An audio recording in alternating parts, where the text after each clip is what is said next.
Livro Ave Cristo, por Francisco Cândido Xavier, pelo Espírito Emmanuel. Primeira parte 1. Preparando caminhos.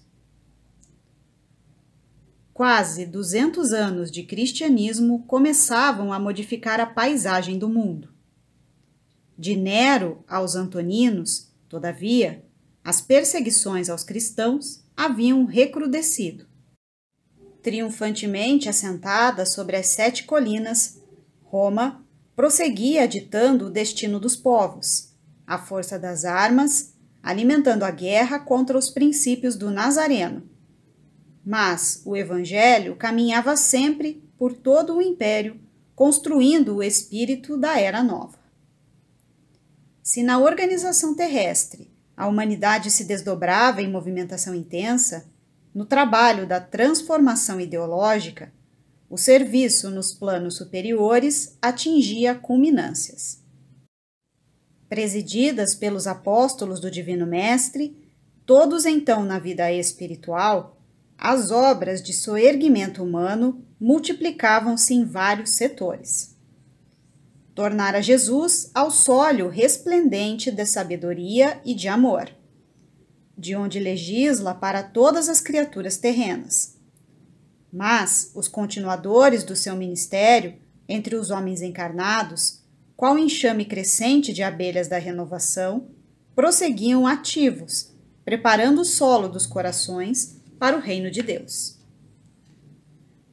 Enquanto exércitos compactos de cristãos desapareciam nas fogueiras e nas cruzes, nos suplícios intermináveis ou nas mandíbulas das feras, templos de esperança se levantavam felizes, além das fronteiras de sombra, dentro dos quais falanges enormes de espíritos convertidos ao bem se ofereciam para a batalha de suor e sangue, em que, usando a vestimenta física, dariam testemunho de fé e boa vontade, colaborando na expansão da Boa Nova para a redenção da Terra.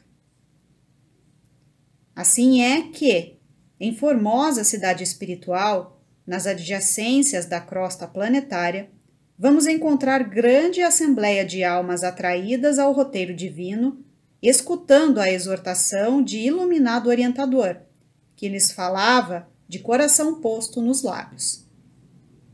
Irmãos, dizia ele, envolvido em suaves irradiações de luz, o Evangelho é código de paz e felicidade que precisamos substancializar dentro da própria vida. O sol que jorra bênção sobre o mundo incorpora-se à natureza, sustentando-a e renovando-lhe as criações.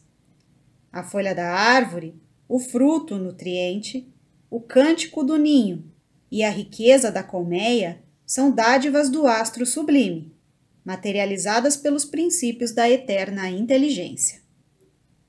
Cristo é o sol espiritual dos nossos destinos. Urge, pois, associarmos-nos voluntariamente aos ensinamentos dele, concretizando-lhes a essência em nossas atividades de cada dia. Não podemos esquecer, entretanto, que a mente do homem jaz petrificada na terra, dormindo nas falsas concepções da vida celeste. A política de dominação militar asfixiou as velhas tradições dos primitivos santuários. As cortes romanas abafaram as vozes da filosofia grega, como os povos bárbaros sufocaram a revelação egípcia. Adensou-se o nevoeiro da estagnação e da morte entre as criaturas. As águias imperiais assentaram na cega idolatria de Júpiter, a mentirosa religião da vaidade e do poder. E enquanto os deuses de pedra absorvem os favores da fortuna, alonga-se a miséria e a ignorância do povo, reclamando o pronunciamento do céu. Como se expressará, porém, a intervenção divina sem a cooperação humana? Sem a heróica renunciação dos que se consagram ao progresso e ao aprimoramento das almas, a educação não passará de letra morta. Imprescindível, portanto, é que saibamos escrever com o nosso próprio exemplo as páginas vivas do cristianismo remissor. O Mestre crucificado é divino desafio. Até agora, os conquistadores do mundo conseguiram avançar no carro purpúreo da vitória, matando ou destruindo, valendo-se das legiões de guerreiros e lidadores cruéis. Jesus, no entanto, triunfou pelo sacrifício. César, atado às vicissitudes humanas, governa os assuntos referentes à carne em trânsito para a renovação. Cristo reina sobre a alma que nunca morre, aos poucos sublimando-a para a glória imperecível. O tribuno venerável fizera uma pausa, como que intencional, porque o clangor, distante de muitos litos reunidos, se fazia ouvir, em pleno céu, dando a ideia de uma convocação para alguma batalha próxima. As centenas de entidades que se conchegavam umas às outras no admirável recinto, cuja abóbada deixava perceber a luz tremeluzente das estrelas remotas, entreolharam-se ofegantes. Todos os espíritos, ali congregados, pareciam ansiosos pela oportunidade de servir. Alguns traziam no semblante expressões de saudade e dor, qual se estivessem ligados à batalha da terra por feridas de aflição, somente curáveis com o retorno às angústias do passado. Mas a expectação não durou muito. Superando as clarinadas que ecoavam pela noite, a voz do pregador ressurgiu.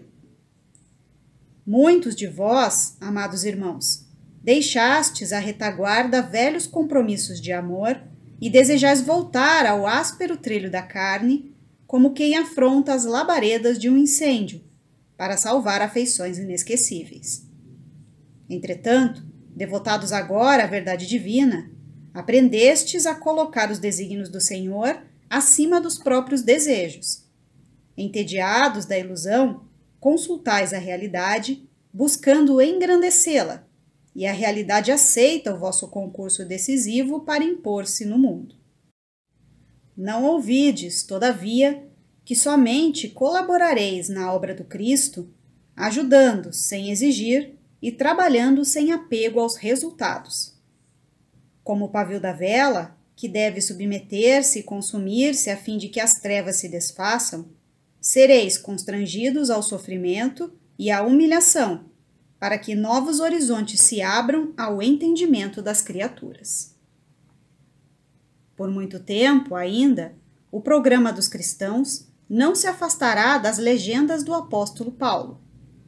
Em tudo sereis atribulados, mas não aniquilados, perplexos, mas não desalentados, perseguidos, mas não desamparados, abatidos, mas não destruídos, trazendo sempre, por toda parte, a exemplificação do Senhor Jesus no próprio corpo, para que a vida divina se manifeste no mundo.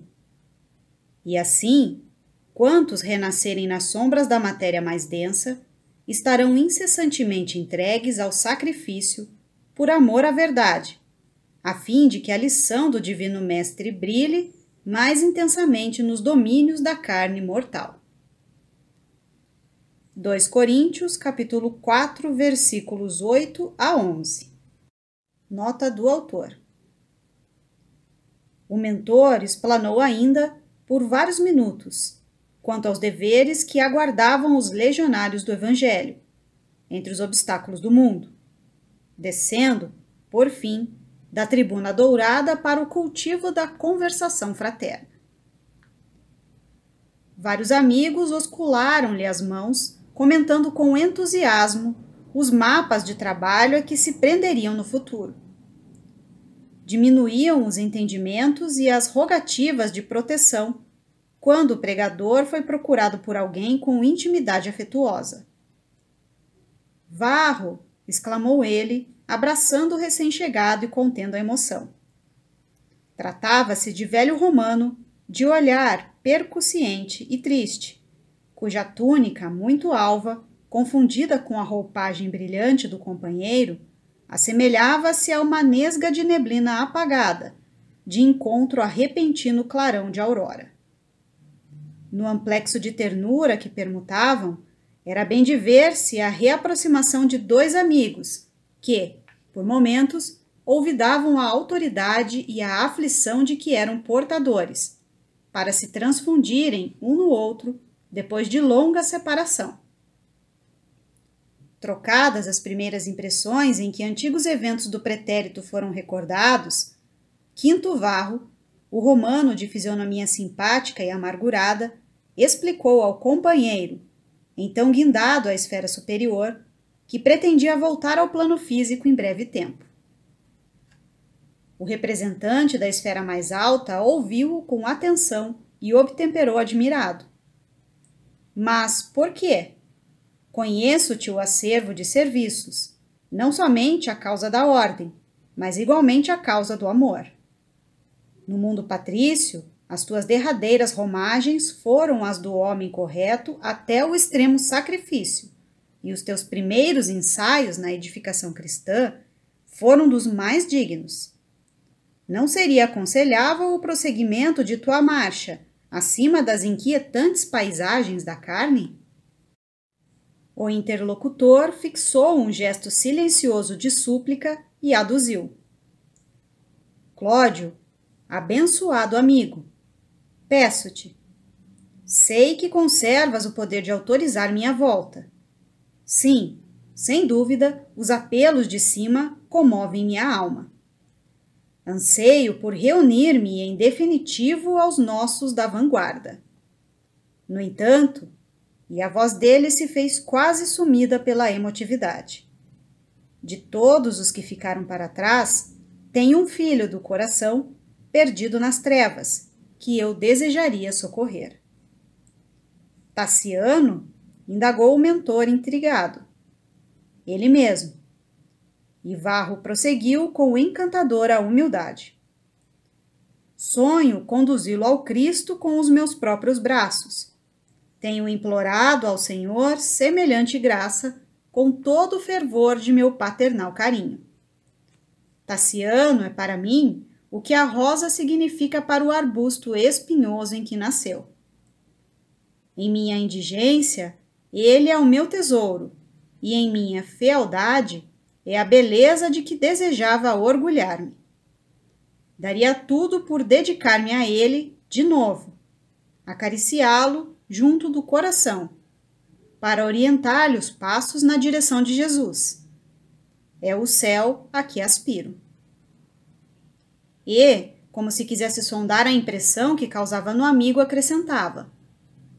Porventura estarei errado em minha aspiração? O velho orientador afagou-o com visíveis demonstrações de piedade. Passou a destra pela fronte banhada de luz e falou. Não discuto os teus sentimentos, que sou constrangido a respeitar, mas valeria tamanha renunciação? Como se articulasse as próprias reminiscências para exprimir-se com segurança, fez longa pausa, que ele próprio interrompeu, acentuando. Não acredito que Tassiano esteja preparado. Vi-o, há alguns dias, no templo de Vesta, chefiando larga legião de inimigos da luz. Não me pareceu inclinado a qualquer serviço do Evangelho. Vagueia nos santuários das divindades olímpicas, promovendo arruaças contra o cristianismo nascente, e ainda se compraz nos festins dos circos, encontrando incentivo e alegria nas efusões de sangue. Tenho acompanhado meu filho nesse lamentável estado, concordou Quinto Varro, melancólico. Contudo, nos últimos dias, noto-o amargurado e aflito. Quem sabe estará Tassiano à beira da grande renovação. Compreendo que ele tem sido recalcitrante no mal, consagrando-se indefinidamente às sensações inferiores que lhe impedem a percepção de mais altos horizontes da vida. Mas concluo, de mim para comigo, que algo deve ser feito quando temos necessidade do reajustamento daqueles a quem amamos. E talvez porque Cláudio silenciasse, pensativo, o afetuoso pai voltou a dizer: Abnegado amigo, permite-me voltar. Estarás, todavia, consciente dos riscos da empresa? Ninguém salvará um náufrago sem expor-se ao chicote das ondas. Para ajudar Tassiano, mergulhar-te-ás nos perigos em que ele se encontra. Sei disso, atalhou Varro decidido, prosseguindo em tom de súplica. Auxilia-me a pretensão, em nome de nossa velha amizade. Procurarei servir ao Evangelho com todas as minhas forças. Aceitarei todos os sacrifícios. Comerei o pão de fel embebido em suor e pranto. Contudo, rogo permissão para convocar meu filho ao trabalho do Cristo por todos os recursos que estiverem ao meu alcance. Certo, o caminho estará juncado de obstáculos. Entretanto, com o amparo do Senhor e com o auxílio dos amigos, conto vencer. O respeitável mentor, francamente compadecido, como quem não desejava delongar-se na conversação de ordem pessoal, indagou: Quanto tempo consideras imprescindível ao cometimento? Ouso colocar a resposta em teu próprio critério. Pois bem, concluiu o companheiro generoso, endosso-te a decisão, confiantemente. Concedo-te 20 lustros para o trabalho a realizar. Creio que 1 século bastará. Determinaremos medidas para que seja sustentado na nova roupagem de carne. Teus serviços à causa do Evangelho serão creditados em esfera superior. E quanto ao mérito ou demérito de Tassiano, à frente de tua renunciação, admito que o assunto será privativo de tua própria responsabilidade. Instado por amigos, na liquidação de outros problemas, Cláudio lançou-lhe compassivo olhar e finalizou: Não te esqueças de que, pela oração, continuaremos juntos, ainda mesmo sob o pesado véu do esquecimento na luta física. Ouviremos teus apelos, amparando-te com o nosso esforço assistencial. Vá em paz, quando quiseres, e que Jesus te abençoe. Varro dirigiu-lhe comovedoras palavras de reconhecimento, reafirmou as promessas que formulara e ausentou-se, cismarento, sem saber ao certo que estranhas emoções lhe povoavam a alma, entre raios de alegria e dardos de amargura. Em esplêndido crepúsculo, enquanto o sol, como um braseiro, tombava para os lados de Hóstia, o espírito de Quinto Varro, solitário e pensativo, chegou à ponte Sestio, demorando-se na contemplação da corrente do Tibre, como que detido por obcecantes recordações. Brisas suaves deslizavam cantando, qual se fossem ecos isolados de melodias ocultas no céu escampo.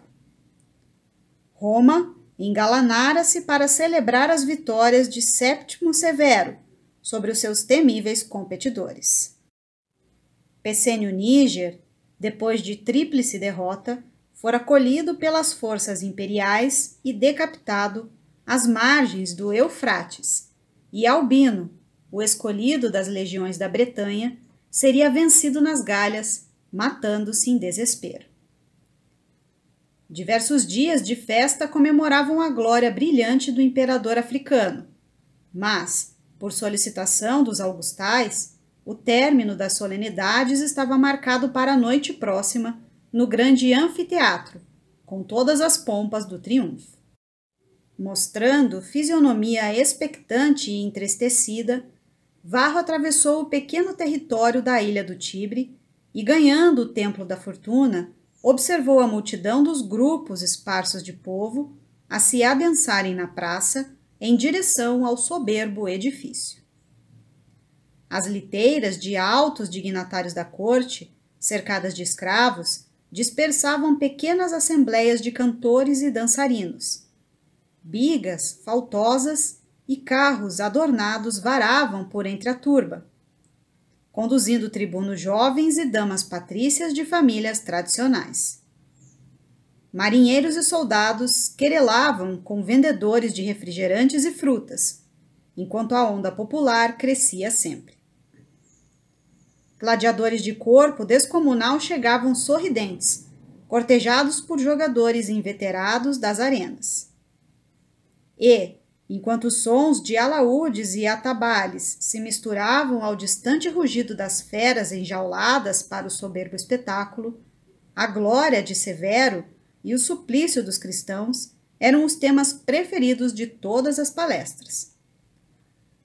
O viandante espiritual fitava não só a multidão ávida de prazeres, mas também as falanges bulhentas de entidades ignorantes ou perversas que dominavam nas sombrias comemorações.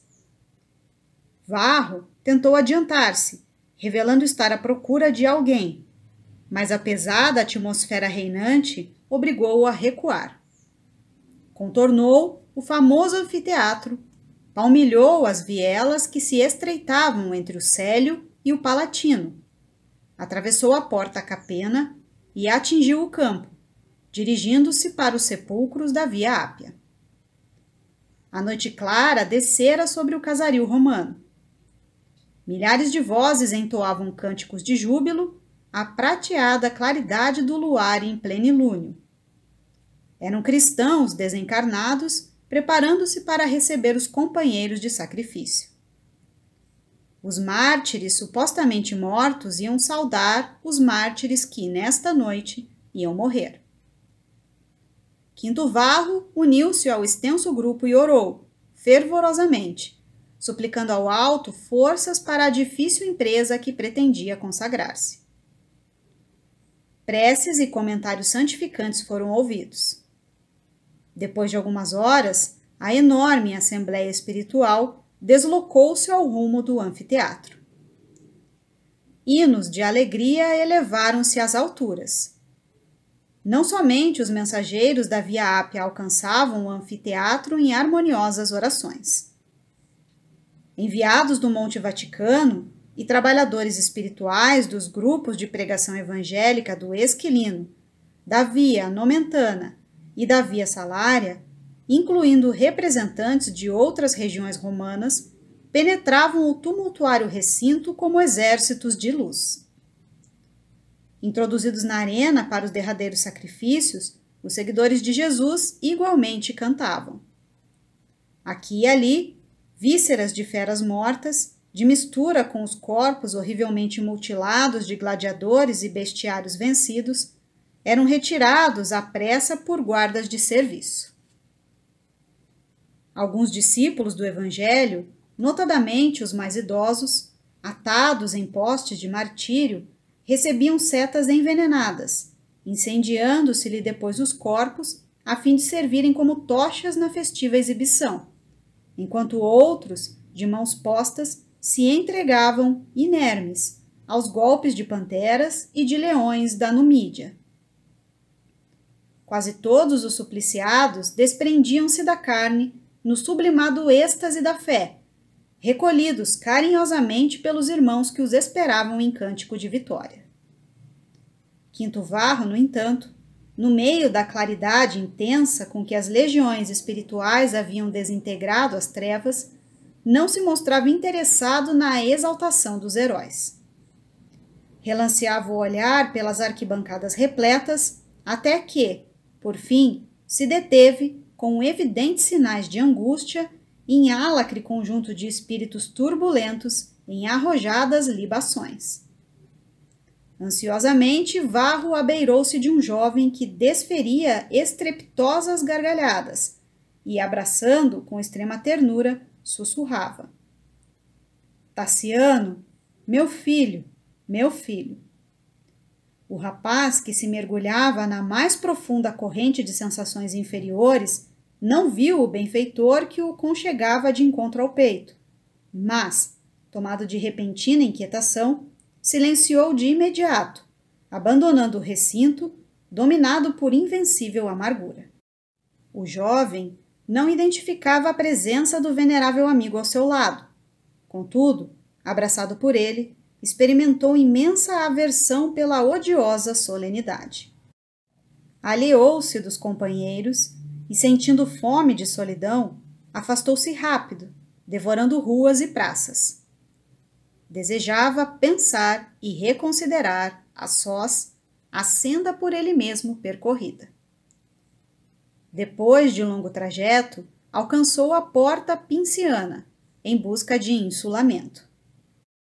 Nos jardins onde se venerava a memória de Esculápio, havia soberba estátua de Apolo, junto da qual, por vezes, gostava de meditar.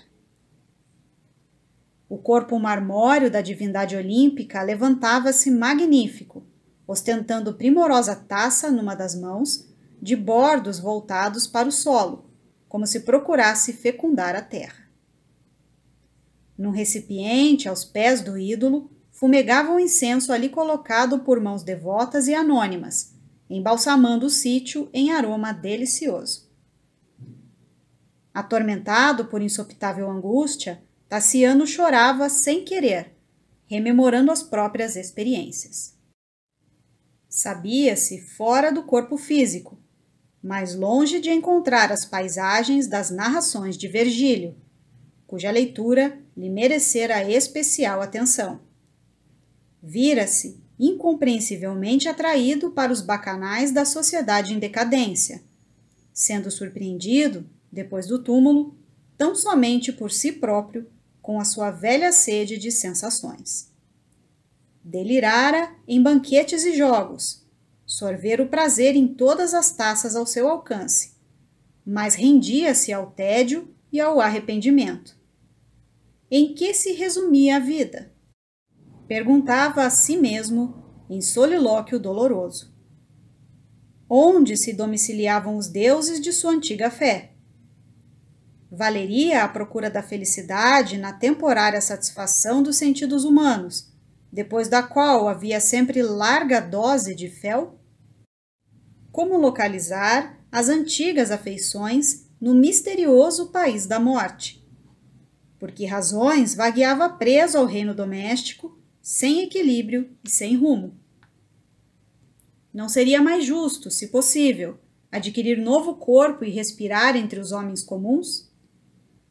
Suspirava por mais íntimo contato com o plano da carne, em cuja penetração poderia esquecer a si mesmo. Oh, se pudesse olvidar os enigmas torturantes da existência, conchegando-se à matéria para dormir e refazer-se. Meditava. Conhecia amigos que, depois de longas súplicas ao céu, haviam desaparecido na direção do renascimento. Não ignorava que o espírito imortal pode usar vários corpos entre os homens. Entretanto, não se sentia com a força precisa para dominar-se e oferecer às divindades uma prece fundamentada no verdadeiro equilíbrio moral. Naquele instante, porém, sentia-se mais angustiado do que outras vezes. Saudade imensa e indefinível pungia-lhe o coração. Depois de chorar em silêncio, fixou o semblante impassível da estátua e suplicou: Grande Hélios, Deus de meus avós, compadece-te de mim.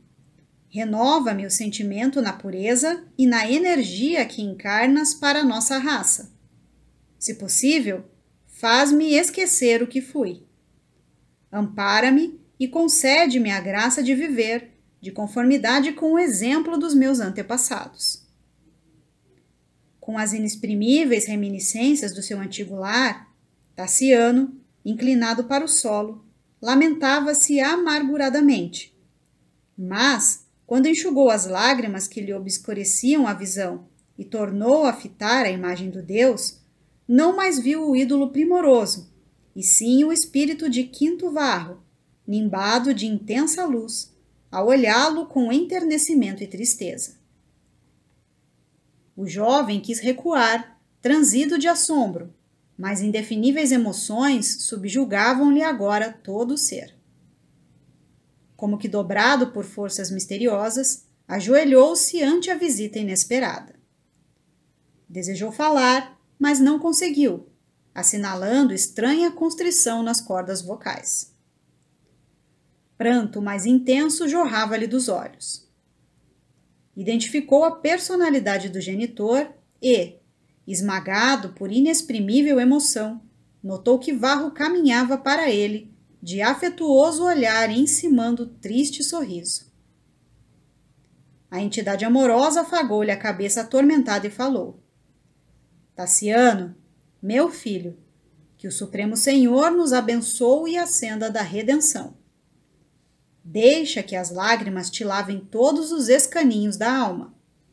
Milagrosa lixívia, o pranto purifica nossas chagas de vaidade e ilusão. Não te julgues relegado ao abandono. Ainda mesmo quando as nossas preces se expandam ardentes perante os ídolos sem alma, o coração augusto do Senhor as recolhe na misteriosa concha do seu amor infinito, apressando o socorro às nossas necessidades. Tem calma e confiança, filho meu. Voltaremos à experiência da carne para resgatar e reaprender. Nesse instante, Tassiano, magnetizado pelo olhar paterno, tentou erguer-se para abraçá-lo ou rojar-se até o chão, a fim de oscular-lhe os pés. No entanto, como se estivesse imobilizado por laços invisíveis, não conseguiu articular qualquer movimento. Ouve-me, prosseguiu Varro compadecidamente. Pedes o retorno à liça terrestre, entediado de ti mesmo, e receberás semelhante concessão. Estaremos novamente reunidos na cela corpórea do mundo físico, abençoada escola de nossa regeneração para a vida eterna, todavia, não mais na exaltação do orgulho e do poder. Nossos deuses de pedra estão mortos. Júpiter, com o seu carro de triunfo, passou para sempre. Em lugar dele, surge o mestre da cruz, o escultor divino da perfeição espiritual imperecível, que nos toma por tutelados felizes do seu coração. Outrora, acreditávamos que a púrpura romana sobre o sangue dos vencidos era o símbolo de nossa felicidade racial, e admitíamos que os gênios celestes deviam permanecer submetidos aos nossos caprichosos impulsos. Hoje, porém, o Cristo nos orienta o passo por estradas diversas. A humanidade é a nossa família, e o mundo é o nosso lar maior, onde todos somos irmãos. Diante do céu, não há escravos nem senhores, e sem criaturas ligadas entre si pela mesma origem divina. Os cristãos que não compreendes agora são os alicerces da glória futura. Humilhados e escarnecidos, vilipendiados e mortos no sacrifício, representam a promessa de paz e sublimação para o mundo. Um dia, ninguém se lembrará do Fausto de nossas mentirosas celebrações. A ventania que sopra dos montes gelados espalhará sobre o chão escuro a cinza de nossa miserável grandeza, então convertida em lamentação e pó. Mas a renúncia dos homens e das mulheres que hoje se deixam imolar por uma vida melhor estará cada vez mais santificada e mais viva, na fraternidade que reinará soberana. Talvez reparando a profunda surpresa do jovem que o escutava, trêmulo e abatido, Quinto Varro acentuou: Prepara-te como valoroso soldado do bem. Em breve tempo, regressaremos à escola da carne. Serás para mim a estrela da manhã, indicando-me a chegada do sol cada dia. Certo, sofrimentos cruéis abater-se-ão sobre nós, qual ocorre aos servidores da verdade nesta noite de tormentosa flagelação. Indubitavelmente, a dor espreitar-nos-á a existência, porque a dor é o selo do aperfeiçoamento moral no mundo. Conheceremos a separação e a desventura, o fel e o martírio. Mas o pão da graça celeste entre os homens por muitos séculos ainda será amassado no suor e nas aflições dos servidores da luz. Seguirei teus passos à maneira do cão fiel, e espero que, unido ao meu coração, poderás repetir mais tarde. Ave Cristo, os que vão viver para sempre te glorificam e saúdam. O mensageiro fez longa pausa, enquanto aves noturnas piavam doloridamente no arvoredo mergulhado nas sombras. Roma dormia, agora, em pesada quietação. Quinto Varro inclinou-se carinhosamente, apertou o filho de encontro ao peito e beijou-lhe a fronte. Nesse instante, porém, talvez porque sensações contraditórias lhe turvassem o campo íntimo, Tassiano cerrou os olhos para interromper a corrente das lágrimas copiosas.